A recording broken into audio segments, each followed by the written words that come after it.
Hi, everyone. Welcome. And thank you so much for joining our very first Build Canada X Live session. I'm Lucy Hargreaves. I'm the CEO of Build Canada. And our mission at Build Canada is simple but ambitious. It's to make Canada the most prosperous country in the world. We're bringing together a new constituency of people across Canada who believe in this vision, who want to get involved, and who want our leaders to make the bold, hard policy decisions to get us there. Today, I'm thrilled to be joined by Zita Cobb. Many of you will know Zita as the visionary leader behind the Shorefast Foundation and the Fogo Island Inn, and someone who has spent her life proving that prosperity can be built and by rooting deeply in place. Zita also recently wrote a powerful Build Canada policy memo about how regional air access can unlock billions of dollars in opportunity across our country. Today, I want to spend some time diving into that memo with Zita and into the ideas behind the memo, and also exploring the bigger story about how Canada can connect its places, its people, and its economy in a way that actually works. We'll talk about what she's learned from Newfoundland, from Iceland, and from a lifetime of bridging local communities in the global economy. Zita, thank you so much for being here and welcome. Lucy, good morning. Good morning. I'd love to start off with a story that I've heard you tell before about your father burning his fishing boat after the cod fishery collapsed in Newfoundland. It's such a powerful image when I think about that. And I'm wondering if you could just spend a few minutes taking us back to that moment in your life and what it taught you about resilience and about the limits of local economies that are built around one resource. I think that story, of course, probably defined my life in a way. And I grew up on this island, which is off the northeast coast of Newfoundland, which, by the way, only Newfoundland and Labrador joined Canada only in 1949. I was born in 1958, so not that long before. And I think my parents and people of their generation were vaguely aware that they were a part of Newfoundland and Labrador. But really, the trust and the investment and the attachment was to this island called Fogo Island. And it was a very whole, complete, and intact life, even though we didn't have electricity or running water. My parents couldn't read, but it was a pretty perfect life until something dramatically changed out in the world that we didn't see coming. And that was the industrialization of the fishery, the arrival of these monster fleets that came from everywhere on Earth, and then the collapse of the fishery. And so in one year, what I had a front row seat to was the loss of agency, the loss of livelihood, the loss of dignity, the loss of everything, the frustration of seeing people not understand what was happening and where these ships came from, and to go from being super resilient and independent to being economically destitute in no time at all. And I saw what comes from that. And for my father, the frustration of that, he railed against it and he railed against it. And I think the final act of disgust was, I'm just going to burn this boat because there's just nothing left for us. I mean, I'm an 8th-generation Fogo Islander. He was a 7th-generation Fogo Islander. And I think what that set off in me and in him, I mean, he basically said, when you grow up, you're going to have to go away and figure out how this money thing works. Because he figured out they were turning the fish, all this fish that was being caught, into money. Is you have to figure out how that works. And you have to, therefore, do better in the future to understand what's coming. And I think my way of seeing the world was shaped then to, I think that a country is the sum of its parts. My body, your body, we are the sum of our parts. And we need to be informed about all the parts of our bodies, and then how our bodies or our communities belong to the broader world. And so I think it's just made me very aware always of the connective tissue that holds us together. Because you can do what you can do where you're sitting, but then the world's got its own ideas. Yeah. It sounds like just an immense moment of frustration for your father as he saw that situation evolving. And And I'm all of it's so avoidable. Like that, I think that was the like I think he went to his grave thinking somebody didn't play their part properly. He just could never put his finger on quite why all this had to happen. And it didn't and, have to happen. It just did. and looking back, do you see echoes of that moment in other parts of Canada today? I mean, this happened a long time ago in your family, but looking around Canada today, do you see, is there anything that sort of resonates or reminds you of that moment? Yeah, I think the challenge for, I mean, not just Canada, I think for every country is to figure out how we act in better concert among and between the places that make up the country, the governing structures that are guiding us as a ship called Canada, and just getting better alignment, coordination, and my goodness, maybe we could be really good and be actually integrated in all of our actions. And because I think one missed connection doesn't make a journey, and we have a lot of missed connections. On that note, I'd love to dive in a little bit more to the content of your memo that we published on Build Canada last week. Canada has, and this was a stat that actually surprised me in the memo. It's not something that I had spent a lot of time thinking about, if I'm honest. But Canada has over 5,000 communities spread over nearly 10 million square kilometers, but only 26 essential airports that handle 94% of passenger traffic. That was intuitively, I think I knew that, but to see that written was astounding to me. And you know, we all know reaching most parts of this country is just, it's very difficult and it's very expensive. And the disconnection costs our economy billions of dollars in this lost opportunity. And you said in your Build Canada memo, to achieve Canada's potential, we must become masters of all scales. And I'm wondering if you could just dive into the memo content and walk us through a little bit more in your own words. What does that idea mean? What does it mean to become masters of all scales in Canada? I think it sort of starts with loving who we are, because I think we are often at odds with our own selves as a country. And so more than 5,000 communities, 4,434 that are incorporated, and thousands more that are not incorporated. And I'm in Toronto today, actually. Toronto counts as one, and so does Fogo Island count as one. So you get the differences of scale. And one third of us live in places that have fewer than 50,000 people. One third of us live in places that have between 50,000 and 500,000, and then a third live in the larger cities. And so Canada is the sum of its parts. And I think if we got up in the morning and all felt the same love for all of the parts, you can't go through your life hating your knee. Like that's just a fruitless undertaking. But if we loved all the parts, I think we would then ask ourselves, what are the systems we need to build that can give those parts a chance to belong to the whole? Transportation is clearly one of them. My career wasn't in the visitor economy or tourism, but it has been for the last 18 years because it's been such an essential part of what we've been doing on Fogo Island. But if we just focus on tourism, Canada's numbers in terms of how much of our GDP it contributes as a percentage is half of the G7. We're under 2%. G7 runs around 4.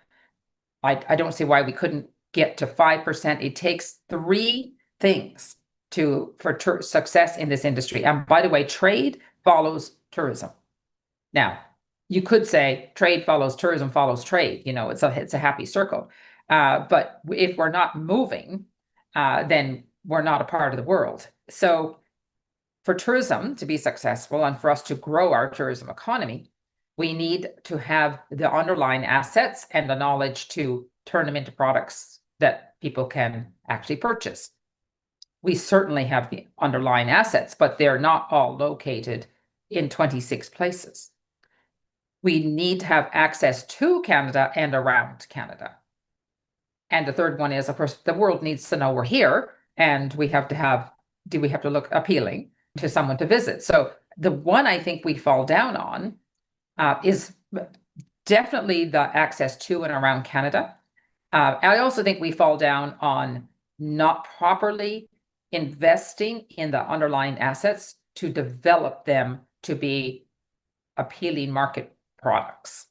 And so I think it's an enormous opportunity. And the thing with tourism is, of course, if we did this, it wouldn't take that long to do it. Like, it's not like we don't have to go out and build brand new airports and like do some of the heavy digging and lifting. Some of it is just small changes that we make in how we see something. And the mindset shift that I'm advocating for is that we see air travel in particular, but all transportation, as part of the enabling conditions of an economy.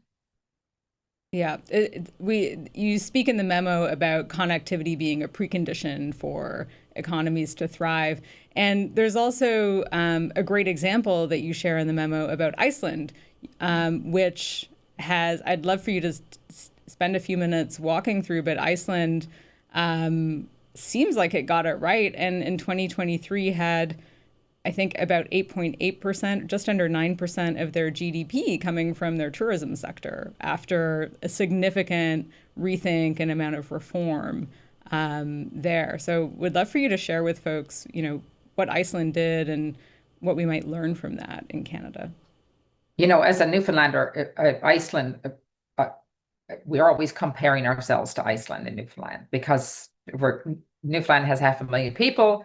They're a whole country, of course. I think they're like 350,000 people. We're mid-Atlantic islands, on and on and on. So there are a lot of things to compare. But Iceland really first came on my radar when the inn first opened. I was in New York a lot, working with the travel trade in New York to say, okay, we have this beautiful inn, and please come, please send your people here, please encourage. And I would say 9 out of 10 said, well, we send our people mostly to Iceland. I say, why would you do that? You're like, Newfoundland is right there. And the answer is they get on an Iceland Air flight in New York, and whatever it is, 5 or 6 hours later, they're directly in Reykjavik. Right. And furthermore, once they get to Reykjavik, there is a local regional air access that takes them around to the different parts of the country. So I thought, well, and so to get to us, I don't even want to begin to tell you how hard it is to get to us, but you can't get there from New York without sleeping somewhere in between. Right. You're going to go on a 4-day holiday. I don't think you really want to sleep somewhere at an airport hotel in between. So anyway, I went to Iceland to try and understand what this was all about. They absolutely prioritized access. And the other thing about those flights going into New York, and it's not just New York, you pick any city in North America, and probably Europe too. Visitors go to Iceland, fish comes south.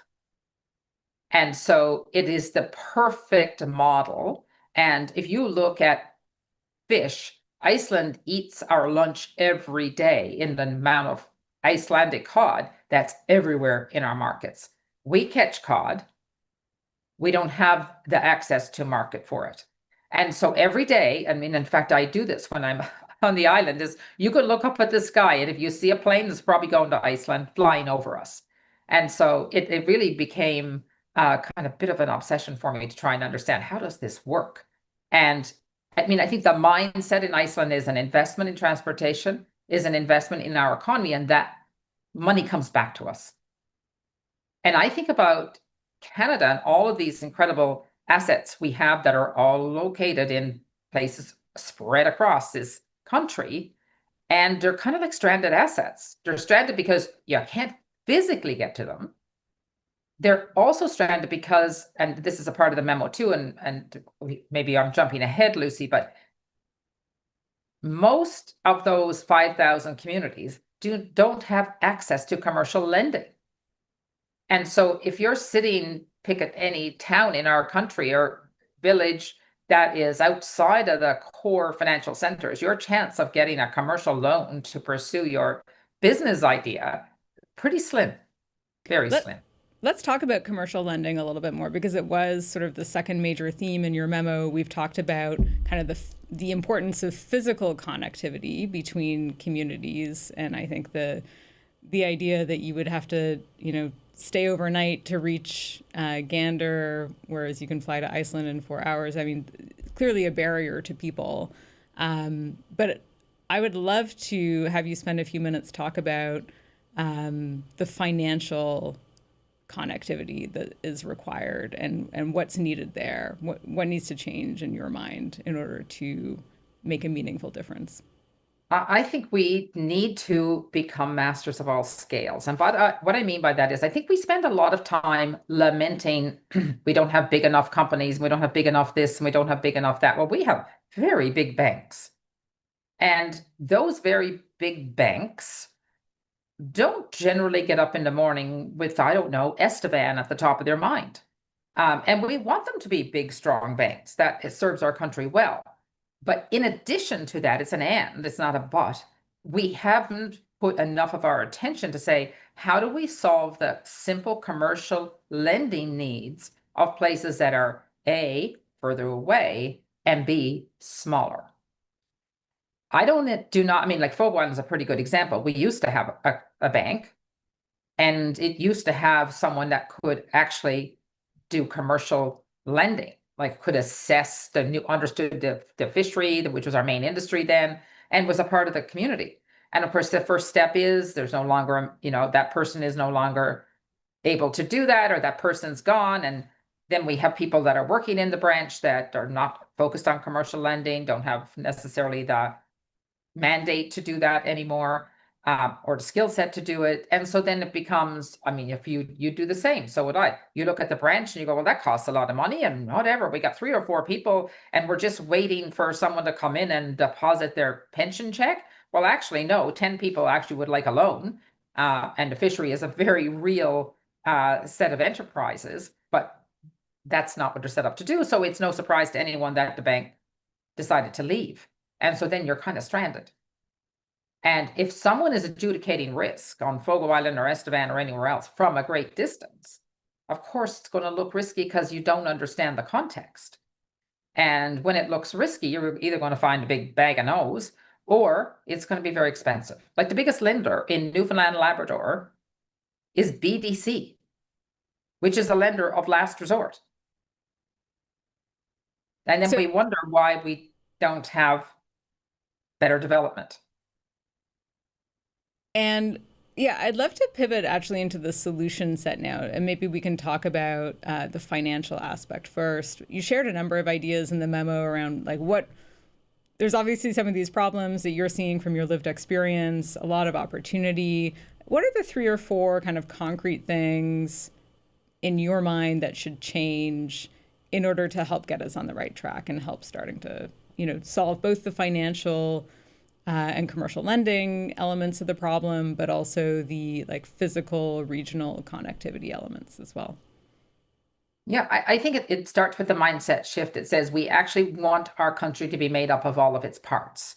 And in saying that, I'm not saying that every little community that has 50 people living in it, we're all going to ride in and bring what's needed to enable it. Maybe some have fallen below, and I know many have, the critical mass to continue to develop. But for the ones that have assets that can be developed with people who love those places, that really ultimately the only places that can't flourish are the ones that nobody loves. And if nobody loves them, well, then it's time to move on. I don't think we have a divine duty to reach every single place and quote unquote save every single place. Is not how it works. But I think the way it works is ground up development enabled by the basic infrastructure. So for banking, I don't expect a branch in 5,000 communities. But what I do expect is some kind of thoughtfulness around how do you deliver commercial lending in ways that takes advantage of technology, works with local communities that can set their economic priorities. And we've been working on developing sort of what I would, for lack of a better word, more kind of coherent structures so that communities can come together and understand their economic priorities and be more effective stewards of their local economies. And so they know who their entrepreneurs are, and then link that into some kind of new way of thinking about banking. I mean, I would like us to have something that's like the US with the Community Reinvestment Act. We don't have such a thing. And in the Community Reinvestment Act, which I know the banks don't love, but they have a flourishing regional banking structure. And so can banking work at a smaller scale? I think it How does can. that act work in the U.S.? I'm not super familiar with it It myself. requires banks to prove that as a part of their whole licensing, to prove that they are present and lending and contributing in a wide variety of different jurisdictions and circumstances. Got And it. so, I mean, I'm sure that like many other things or ways around it and all that, but it's you've got to be thoughtful about it. And they do have, I mean, scale's different again. They have, whatever, 300 million people, but they have regional banks. So I think there's a way to solve banking that isn't looking at giant real estate deals in downtown Toronto, but it's lending at much smaller scales. And I think it involves the communities themselves as well. I don't expect this to be developed all by themselves as a bank. And I also think we've been looking at for a long time, open banking, and how do we enable a different kind of lender to come to the table? I think there's a whole bunch of stuff we can do, but it starts with saying, how do we solve the problem of Right. more commercial lending in a wider variety of places? And I think we'd come up with all kinds of solutions. Right. Like, I really believe what Rajan said it in his book, The Third Pillar, which is human societies rest on three pillars: governments, markets, and communities. And communities can do stuff that the other two can't do. And what we can do together is the key. You've spoken a little bit about the horizontal musculature of a nation, and I'm curious. When I sort of saw that phrase, it brings a lot of different images to my mind, and I'm curious to dive in with you. What does that look like for you if we were able to do that in Canada and build out our horizontal musculature as a nation? What would Canada look and feel like, both socially, culturally, economically? How would that be different than where we are today? I think the first thing is we kind of need to get to know each other. And I mean, we built the railroad. And then I think we thought, well, that's it. We're done. We have a country. And, that was maybe enough for a minute, but we have to do more. And you no doubt know this from your own life, but there's a far greater likelihood that a Canadian has been to Venice or Vegas than they have been to St. John's or Cape Breton or Prince Rupert. And there are a lot of reasons for that, but not the least of which is the one we've been talking about, is like, it's cheaper to go to Venice and Vegas than I don't even know how to get to Prince Rupert. Like, and so we don't know each other, and we're hardly going to love the ones we don't know. And I mean, I constantly am in this conversation around Fogo Island as competing with some place in Thailand or Bali. And someone will say, well, it's just not as exotic, to which I will say, well, how would you know that? You've not been there. And I think that's a part, we just haven't been there across our country. And I was in Edmonton, where we've launched this Institute for Place-Based Economies. And I was in Edmonton as a part of that. And I met this fellow who makes the most incredible beer. Now, I know there are a lot of great beer makers in our country, and beer is very important. And I realized that also lots of people are combining beer and bingo. Well, that must be what it's like in heaven. Anyway, this guy has won all kinds of awards with his beer that is based on a Belgian style. And this is it. We were both super keen that this should be served at the inn. Now, we have good beer makers in Newfoundland, but this one is particular. Oh my goodness.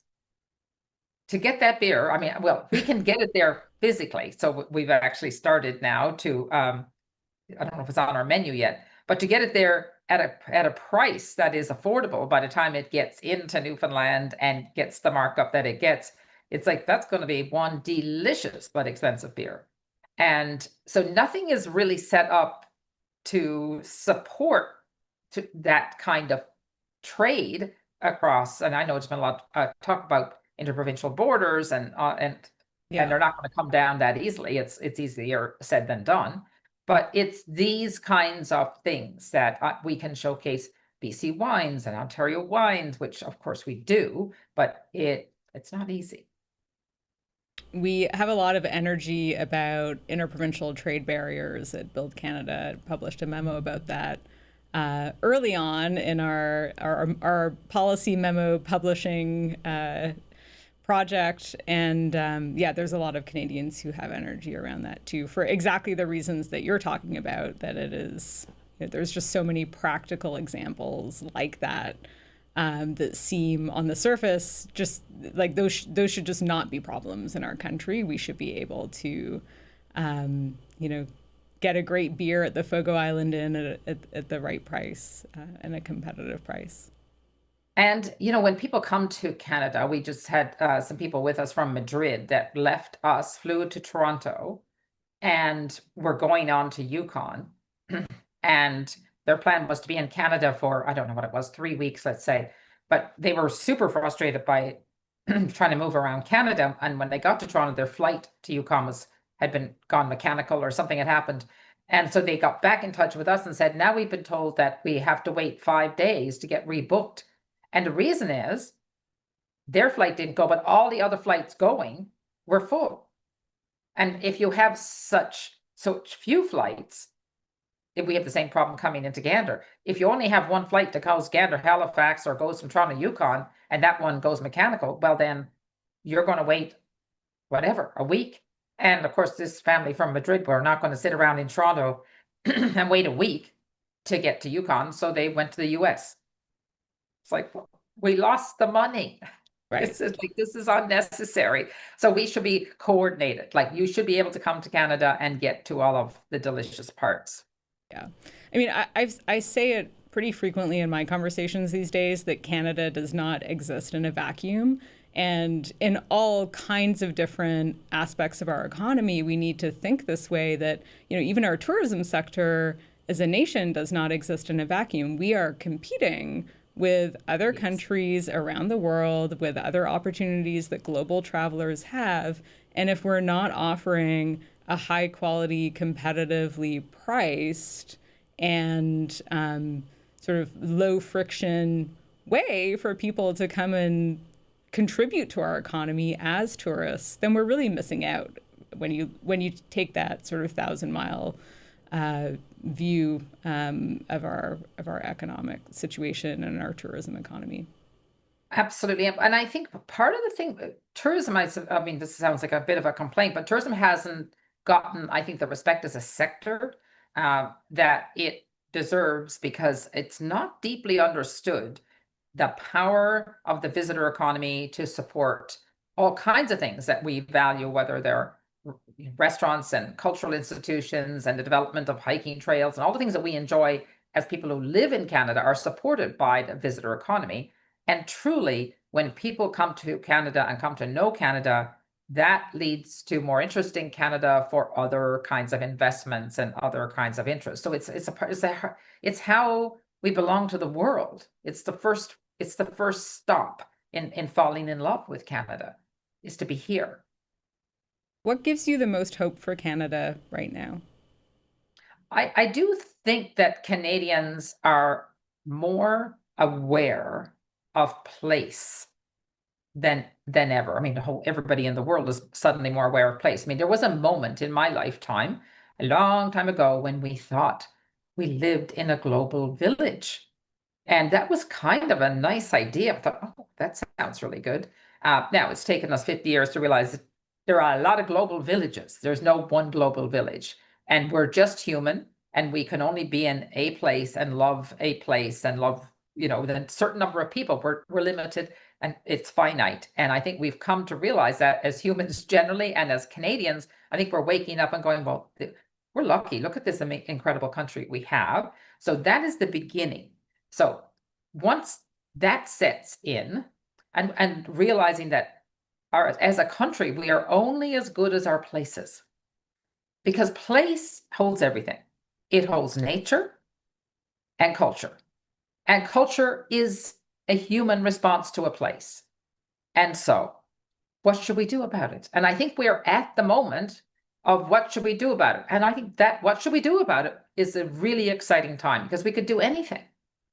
And I see lots of signs in governments across the country, and in Ottawa, and in communities across the country, and I'm back and forth across this country a lot. I see lots of signs that them chickens organizing, us chickens, we are organizing to say, how do we make a more effective whole, so that all the parts understand that they are a part of the whole, and everybody's got something to contribute to this thing called Canada.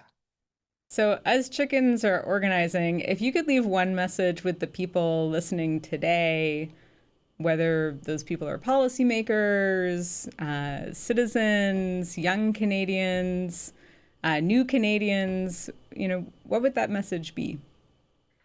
It would be, let's become masters of scale, and please let's avoid ever setting up these unhelpful and unnecessary divisions of urban, rural. It's not like urban and rural people don't need each other. And I think a better way to understand a country is to understand it as a sum of its individual parts, called communities, that are all of different sizes. And when I'm in Toronto, I see the immense power of this incredible city that on a world scale is an important and beautiful place. And when I'm in Saskatoon, I see all of the assets and beauty that that place has to add to our country. And so it goes. So let's be better at being the sum of our parts. I love that. I think that's a great place to end this conversation. And thank you so much for your time and being so thoughtful.